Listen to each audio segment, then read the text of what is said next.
হুঙ্কার মারে আমরা তো তাকে আনতে চাই। আমরা তো চিঠি দিয়েছি, আপনি আসেন, মোস্ট ওয়েলকাম। আপনার তো নির্ধারিত, আপনি সাজাপ্রাপ্ত, আপনি যাবেন, আপনি আসবেন, আমরা আনতেছি আপনার বিচার করার জন্য।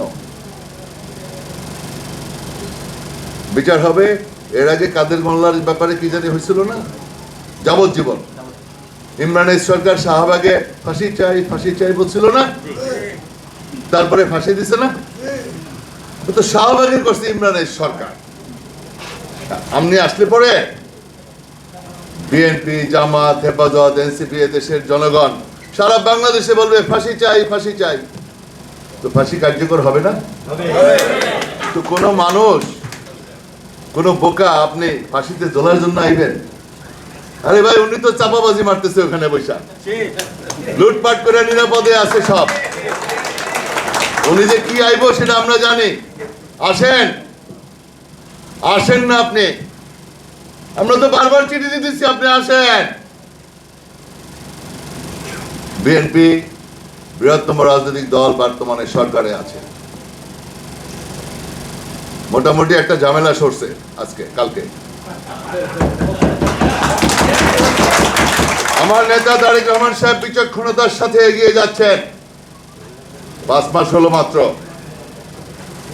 কয়েকদিন আগেই বলেছেন অনেক কাজ করতে পারছি না, স্বৈরাচারে কিছু দোসর বিভিন্ন জায়গায় বসে আছে। আপনারা এত তাড়াতাড়ি অস্থির হয়ে গেলেন কেন? আরে ভাই, অ্যাটলিস্ট এটা তো বলতে পারি, আগে তো শালা বাসে ঘুমাইতেই পারতাম না,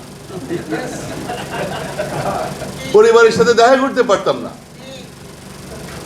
আল্লাহর কাছে লাখো কোটি শুকরিয়া, অ্যাটলিস্ট বাসায় শান্তিতে ঘুমটা হয়।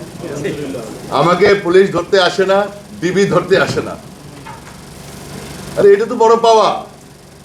আরে আমার যেই দলটা করি সেই দলের নেতা এখন পার্টির বাংলাদেশের প্রধানমন্ত্রী। We are very much happy. যেই দলটা করি, যেই আমার নেতা শহীদ জিয়ার আদর্শে বিশ্বাসী হয়ে দলটার সাথে রয়েছে, যেই নেত্রীকে ভালোবাসি, মায়ের মতো শ্রদ্ধা করি, তার সন্তান বাংলাদেশের প্রধানমন্ত্রী। আমার নেত্রী যদি প্রধানমন্ত্রী হিসেবে তাকে দেখতে পারলো আরো বেশি খুশি হতে। তবে শেখ হাসিনার পরিণতি আমার নেত্রী দেখে যেতে পারছেন। আল্লাহর কাছে শুকরিয়া। আমার নেত্রী এইটুক প্রেডিক্ট করেছেন যে হ্যাঁ, আমার সন্তান সামনে প্রধানমন্ত্রী হবেন, এইটাও উনি বুঝতে পেরেছিলেন। হাসিনার পরিণতি, যে হাসিনা এত কিছু করেছে, তার পরিণতি আমার নেত্রী দেখে গেছে। কিছুটা হলেও মনে শান্তি পেয়েছেন। যাই হোক, আল্লাহর কাছে লাখো কোটি শুকরিয়া। হতাশ হবেন না। 5টা মাস গেল, আমার নেতা বলেছেন আমি মিছিলের শেষ ব্যক্তিটাকে আমি দেখব। আমি ভুলে যাই নাই। আমার বিশ্বাস আমার নেতার সমস্ত কিছু তার হিসাবে আছে। আস্তে আস্তে পর্যায়ক্রমে সবাই আপনারা ইনশাল্লাহ মূল্যায়িত হবেন। আরেকটা কথা হলো যে সবকিছুর মালিক হলো আল্লাহ, রিজিকের মালিক আল্লাহ।